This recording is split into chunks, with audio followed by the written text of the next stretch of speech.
Assalamualaikum warahmatullahi wabarakatuh. Bismillahirrahmanirrahim. Alhamdulillahi rabbil alamin. Assalatu wassalamu ala asrafil anbiya'i wal mursalin sayyidina wa habibina wa syafi'ina wa qurrati a'yunina Muhammadin sallallahu alaihi wasallam wa ala alihi wa sahbihi wa man tabi'ahu bi ihsanin ila yaumiddin.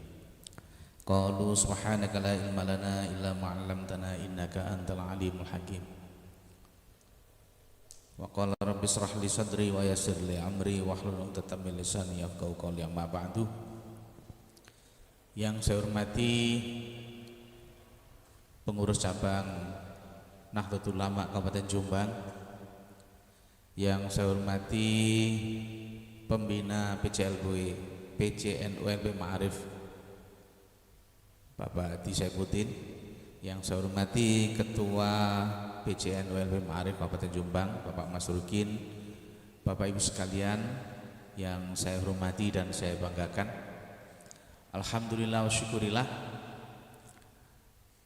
siang ini kita ditakdirkan oleh Allah bisa hadir bermuajah di tempat ini untuk bersama-sama mengikuti acara rapat kerja PCLP Ma'arif NU Kabupaten Jombang. Mudah-mudahan acara ini benar-benar menghasilkan hasil yang maksimal dan mendapatkan ridho, maunah, hidayah dan taufik dari Allah Subhanahu wa taala. Amin ya rabbal alamin.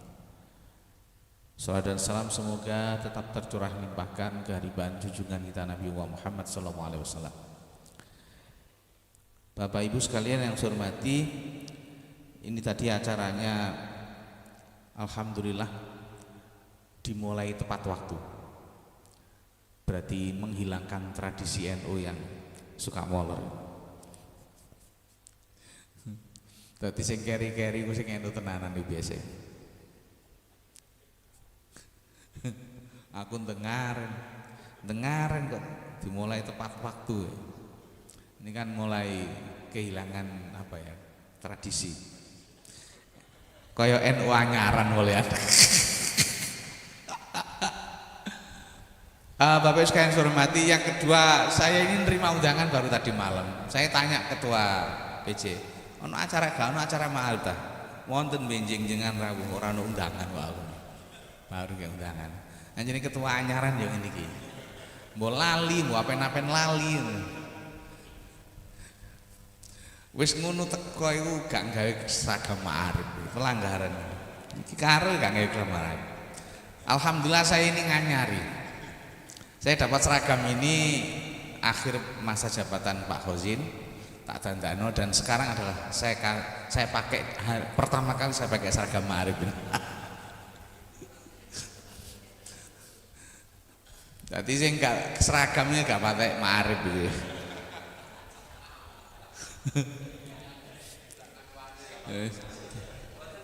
Ketuane pembina ini bahkan iki program pertama itu memaarifkan pengurus dan terutama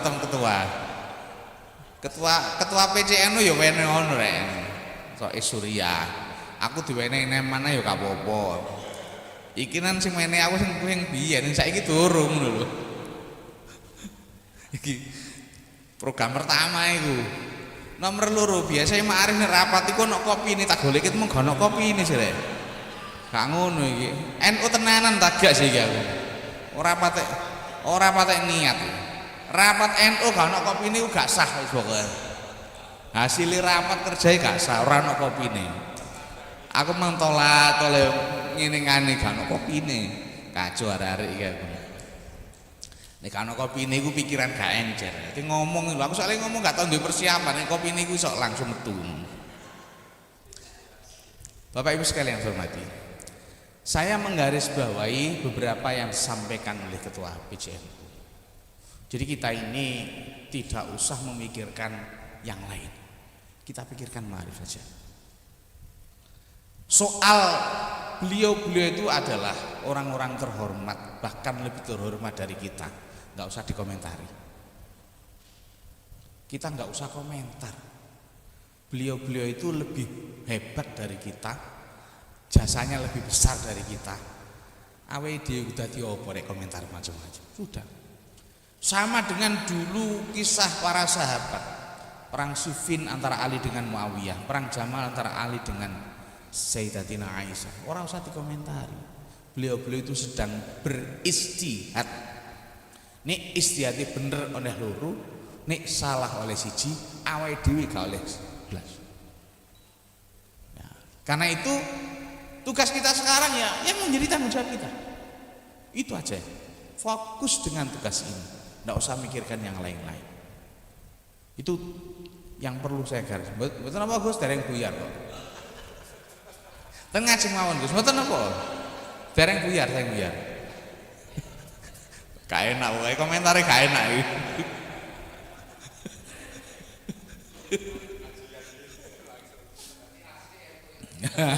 Asli NU teko keri wis. Ngenteni buyar dunduman berkat teko. Teko keri ambek dhisik padha berkate soalnya. Jadi karena itu fokus kita adalah tugas ma'arif. Bapak Ibu sekalian saya hormati, ma'arif ini tugasnya sangat berat, sangat besar dan menjadi salah satu pondasi keberhasilan NU di semua level. Catat itu.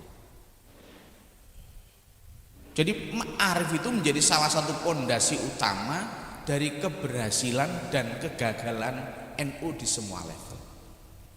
Jadi NU itu sangat berharap kepada ma'arif. Perkaderan di NU itu salah satu kunci suksesnya adalah di ma'arif ini. Makanya mohon maaf, saya itu sebenarnya mau usul, tapi saya usul ini kemana? Misalnya di dalam apa ADRT-nya NU atau apa yang mengatur, mestinya lembaga itu habis masa baktinya habis, itu tidak ikut dengan masa baktinya NU selevel. Kenapa? Ya contohnya seperti sekarang. Dan mungkin masih banyak lagi akan ada contoh-contoh yang lain. Mestinya masa bakti pengurus lembaga itu habis setelah ada penggantinya. Iki pribadi saya, cuman usul nanti aku ya karo. Ya. Jadi nanti semua lembaga itu habis masa baktinya kalau sudah ada penggantinya. Nah, kalau ini mau misalnya kasus kemarin, ya, UAMNU itu nyaris tidak terlaksanakan. Saya termasuk orang yang resah. Maka kemudian saya minta supaya diadakan pertemuan. Akhirnya diadakan pertemuan di Ketua Lazisnu malam-malam itu. Saya berangkat dari Pandaan. Untuk apa? Saya ingin pastikan bahwa kegiatan terutama Ma'arif dan Lazisnu tetap jalan. Saya bilang, udahlah gak usah mikir PCNU. PCNU harus ngurusi. Iki kudu diurusi. Ojo sampai gara-gara PCNU ngene iki terus ndak ono UAMNU. Salah itu kita. Nah, terus apa? Ya wis sementara iki sing ono ya iki mlaku. Kecuali sampean diganti. Selama belum ada penggantian jalan. Akhirnya UAMNU jalan, alhamdulillah. Begitu giliran musuhnya enggak ijazah yang butuh tanda tangan ketua Ma'arif, Pak Khosin bingung maneh. Enggak wangi Pak Khosin menanggung beban. Nah, tanda tangan bener nek salah. Iki kan dawa buntute keabsahan ijazah itu kalau nanti ada di kemudian ada persoalan. Alhamdulillah kemudian wis ngene Pak Khosin, ayo menemui Gus Latif. Karena beliau orang PBNU yang di Jombang. Saya sowan ya beberapa pengurus Ma'arif, saya antar ke Gus Latif, saya sampaikan Gus, saya ceritakan proses diadakan UAMNU walaupun Ma'arif secara formal mestinya sudah habis masa baktinya. Bahkan yang namanya pengukuhan panitia UAMNU, Pak Khosin nggak datang, yang datang malah saya di belakang itu. Ya. Jadi saya sampaikan pada Gus Latif, Gus ini soalnya siapa yang tanda tangan? Apakah tetap Pak Khosin atau sekarang PBNU atau PCNU waktu itu apa? Caretaker menunjuk, akhirnya Gus Latif, kalau tak ngebel Gus Ipul, ya tak tunggu. Gus Ipul dibel gak kena, baru besok paginya saya dijabri di WA sama Gus Latif yang tanda tangan tetap ketua Ma'arif yang lamarnya Pak Khosin. Hanya bisa kita selesaikan. Kenapa? Karena ini persoalan penting, sangat krusial. Itulah yang kemudian saya berpikir mestinya lembaga itu habis masa baktinya tidak pada saat konferensi NU, tidak saat NU itu habis masa baktinya secara otomatis, mestinya setelah ada penggantian mestinya. Ya, cuman ini kan sifatnya masih usulan berdasarkan pengalaman kasus. Bapak Ibu sekalian hormati, karena ma'arif itu adalah salah satu bagian di NU yang sangat krusial posisinya, sangat strategis posisinya, maka LP Ma'arif juga harus melakukan langkah-langkah strategis, langkah-langkah yang bisa menjadikan anak-anak yang belajar di lembaga Ma'arif itu benar-benar menjadi anak-anak yang bisa diharapkan pada saat dibutuhkan oleh NU. PC Ma'arif harus bisa menyiapkan anak-anak yang belajar di lembaga-lembaga Ma'arif itu, pertama menjadi anak-anak yang benar-benar menjadi kader bangsa, dan yang kedua menjadi kader NU. Itu tidak mudah, tidak gampang. Karena itu Ma'arif wajib menginstruksikan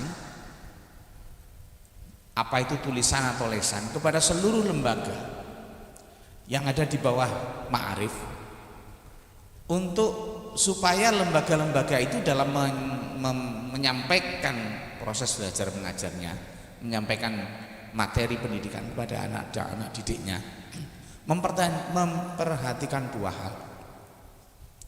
Yang pertama tentang wawasan kebangsaan, yang kedua tentang pemahaman Islam yang moderat. Yang kedua ini nanti dampaknya pada moderasi beragama, ya, dan sebagainya. Dua hal ini harus menjadi pijakan utama proses belajar mengajar di seluruh lembaga pendidikan yang ada di Ma'arif. Itu tidak gampang. Sekarang ini mulai ada, sebenarnya sudah lama, cuma baru teridentifikasi akhir-akhir ini. Ada lembaga-lembaga yang sudah tidak lagi berpikir tentang nasionalisme. Ono sekolahan sing nek kono wis gak gelem ngerek gendera merah putih, tidak mau mengikuti kegiatan-kegiatan kenegaraan, sampai yang paling berat itu menyatakan bahwa hormat bendera itu haram. Saya punya kerabat, padahal dia pengurus NU, anaknya sekolah di salah satu lembaga pendidikan yang favorit. Suatu saat anaknya itu dikongkon jadi MC pada upacara bendera. Dia tidak bersedia. Ketika ditanya kenapa, dia menjawab, "Loh, kalau saya jadi MC kan nanti saya mempersilahkan untuk hormat bendera, padahal hormat bendera itu syirik." Wih, anaknya pengurus NU.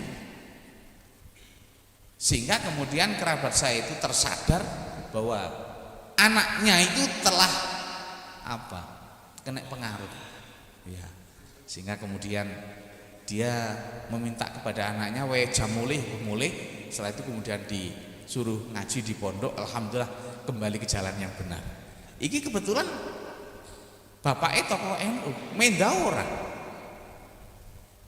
Bisa jadi nanti, ya ini saya naudzubillah, anak-anak kita juga kalau kita tidak awasi juga akan terjadi seperti itu. Jadi pemahaman dan jiwa nasionalisme ini sangat penting.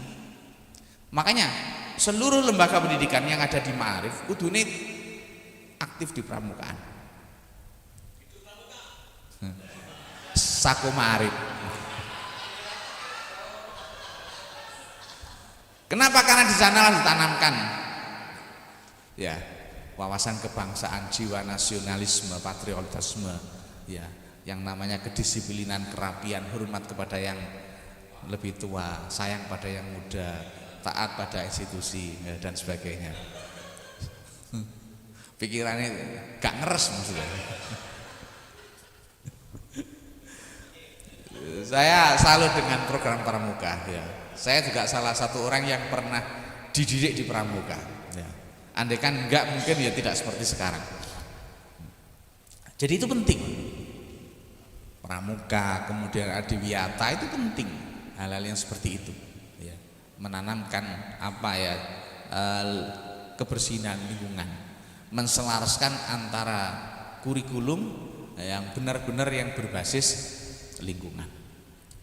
Yang kedua, menanamkan pemahaman Islam yang moderat. Itu penting, sangat penting. Ya. Di Lumkas tantangan kita akan ditantang soal itu, Pak. Jadi simbol-simbol agama akan dipakai untuk kampanye. Sama titeni. Ya, NU tidak boleh. NU itu tidak boleh mengenai itu. NU itu yang saya tahu dari dulu, jiwa yang ditanamkan oleh para leluhur, para kiai-kiai dulu kepada santri-santrinya adalah pertama, soal pemerintah selalu menghormati hasil pilihan. Nyuwun sewu, Pak.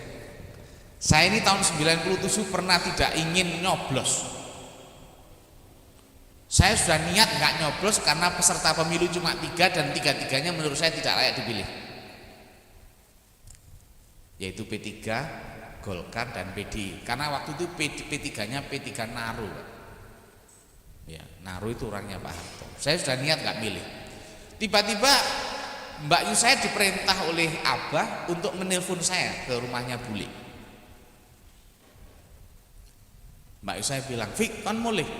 Suruh saya waktu di Pandaan, suruh pulang ke Pandaan, suruh pulang ke Jombang untuk nyoblos. Saya bilang sama Mbak Yu saya, "Kak, aku gak kepingin milih, mergo gak ono sing dipilih." Apa kata Mbak Yu saya? "Fik, jarene Abah, lek kon gak gelem nyoblos pemilu iku berarti kon iku gak menghargai kemerdekaan." Subhanallah. Abah saya itu didikan langsung Hadratus Syekh Mbah Hasyim, Mbah Wahab dan Mbah Bisri. Sah. Kopi ini legi loh ya. Water kopi pahit. Iki wong manis ya aja.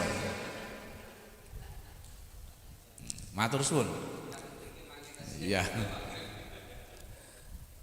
Abah saya itu didikan Mbah Bisri, kemudian mondok di Tebu Ireng, dan setelah dewasa ngaji di Mbah Wahab, di samping ngaji ke mbah saya, mondok di mbah saya, mbah dari ibu. Mergo ono santri kok alim dipek mantu sama mbah. Tapi artinya apa? Abah saya itu menerima didikan langsung dari para pendiri NU. Ternyata apa? Beliau tuh urusan pemilih loh, dawa, buntute ku dawa, sampai nek gak gelem nyoblos itu gak menghargai kemerdekaan. Subhanallah. Jiwa nasionalisme yang ditanamkan oleh para pendiri NU itu luar biasa. Pak Harto itu kurang apa nek musuh NU. Tapi sampean lihat kiai-kiai NU, bahkan termasuk abah saya. Abah saya itu pernah dipenjara. Mergo saya masih ingat waktu itu di masjid itu mau habis Jumatan akan ada rapat NU. Ono sing lapor nang Koramil. Mergo ate digawe rapat NU sadurunge Jumatan, wong-wong Koramil biyen ya. Munggah nang masjid yo. Banyu pencarian diunggahno, sing adzan dijegal diseret. Semua tokoh NU dipenjara termasuk Abah. Sekalipun begitu, saya tidak pernah mendengar Abah saya atau tokoh-tokoh NU di desa saya sing ngilokno Pak Harto, enggak ada. Enggak ada. Semua tokoh-tokoh NU di saya, termasuk abah saya yang pernah dipenjara, gak tahu ngilokno Orde Baru, ngertokno Pak Harto. Karena Orde Baru itu hasil pemilu. Sekalipun pemilunya curang, kata Pak Hasyim, ya apa, panitiane ya Golkar, pesertanya ya Golkar, wasite ya Golkar. Nanti gak menang zaman biyen. Tetapi karena itu hasil proses demokrasi, ya tetap dihormati. Kiai-kiai NU tetap hormat. Nah, iki lho sing angel saiki. Awake dhewe itu begitu gampang menyalahkan pemimpin sing gak cocok karo awake dhewe. Jadi wawasan kebangsaan ini benar-benar harus kita tanamkan. Siapapun pemimpin yang terpilih secara demokratis, suka atau tidak suka, harus kita hormati, harus kita taati. Ini yang harus kita tanamkan kepada anak didik kita. Dan itu tugas panjenengan semua. Lek gelem ngene kabeh aman negara. Itu tidak hanya berlaku untuk presiden, yo sampai Pak Lurah barang. Yo presiden, yo gubernur, bupati, wali kota, sampai kepala desa. Masih sampean gak seneng. Sampean milih A sing dadi B, yo tetep hormat nang B. Wong pemimpin saiki iku sing digendaki oleh masyarakat desa kita. Itu bahasa sebenarnya seperti itu. Nah, kemudian pemahaman Islam yang moderat ini juga tidak kalah pentingnya. Jangan sampai kita yang mudah menyalahkan. Sudahlah, kita harus melu kiai-kiai kita, kiai-kiai NU itu insya Allah paling alim lah, ya, paling alim. Mbah Hasyim itu satu-satunya pendiri atau satu-satunya pendiri organisasi yang paling alim, pendiri ormas yang paling alim, karena beliau tidak hanya hafal Quran, hadis, tidak hanya hafal Quran, tapi juga hafal hadis, bahkan tidak hanya Bukhari Muslim, kutubus sittah. Di Indonesia itu yang hafal kutubus sittah cuma 2, satu di Sumatera seorang wanita dan satu Mbah Hasyim. Artinya Mbah Hasyim itu keilmuannya masya Allah. Sehingga kalau beliau mendirikan Nahdlatul Ulama bersama dengan kiai-kiai yang lain, menanamkan pemahaman Islam yang begitu luar biasa, yaitu yang harus kita ikuti.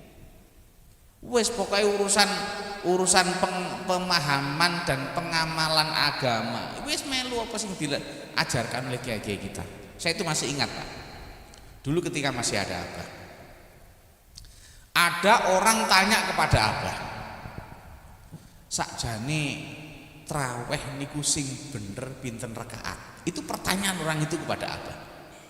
Lu Abah itu jawabnya gak nganggo Quran, gak nganggo hadis, jawabnya apa mengene, kula niki mirsani kiambak Mbah Hasyim Asy'ari, Mbah Wahab Hasbullah, Mbah Bisi Sansuri, niki wong sing paling alim sak Jombang.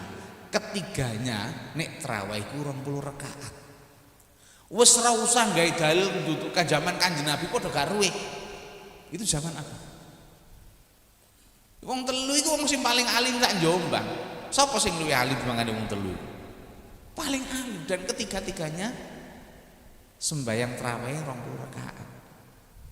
Saiki ono sing wis nyalan 20 rakaat, padune aras-arasine nyalan bareng. Ya. Sing 8 rakaat yo gak apa-apa timbangane gak traweh, wis ngono ae. Ya. Soal dalil kabeh iso duwe dalil. 36 yo ono dalile. Ono sing sahabat Abdullah bin Mas'ud salat 500 rakaat yo ono dalil. Sampe nek gelem yo lakonono. Ya, waduh, sementing gak ngerundel. Jadi artinya apa Bapak sekalian? Pemahaman Islam yang ditanamkan oleh kiai-kiai kita, oleh guru-guru kita, wis bener. Awe dhewe karek nerusno. Ya. Menjaga tradisi yang ditanamkan, yang diajarkan oleh para kiai-kiai kita kepada murid-murid kita, kepada anak didik kita. Itulah tugas kita. Memahamkan Islam yang moderat. Jadi prinsipnya kita meyakini bahwa yang kita pahami dan yang kita amalkan itu benar, tetapi tidak usah menyalahkan orang lain yang punya pemahaman dan pengamalan agama yang berbeda dengan kita. Itu prinsip. Wis penting gak usah tukaran. Ya. Ono sing kita seneng tahlilan, sing gak seneng tahlilan ya biarno. Ora usah dipikir, ora usah dilokno. Ya. Kita suka ziarah kubur, ono sing gak seneng ya bapak.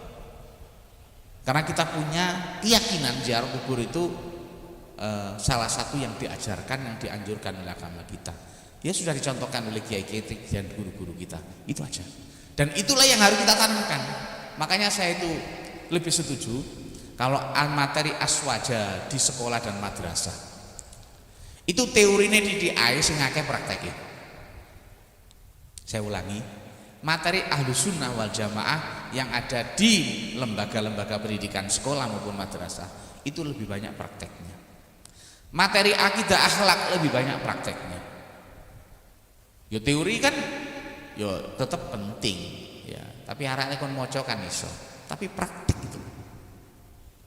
Saya kira ini hal-hal penting yang harus dipegang oleh LP Ma'arif untuk diinformasikan, disampaikan kepada seluruh lembaga-lembaga pendidikan yang ada di bawah Ma'arif. Dan tentu saya berharap madrasah yang ikut ma'arif itu lembaga pendidikan termasuk madrasah dan sekolah yang ikut ma'arif dari waktu ke waktu kalau bisa semakin lama, semakin banyak. Ya, tambah akeh sing melu, ojo tambah susut.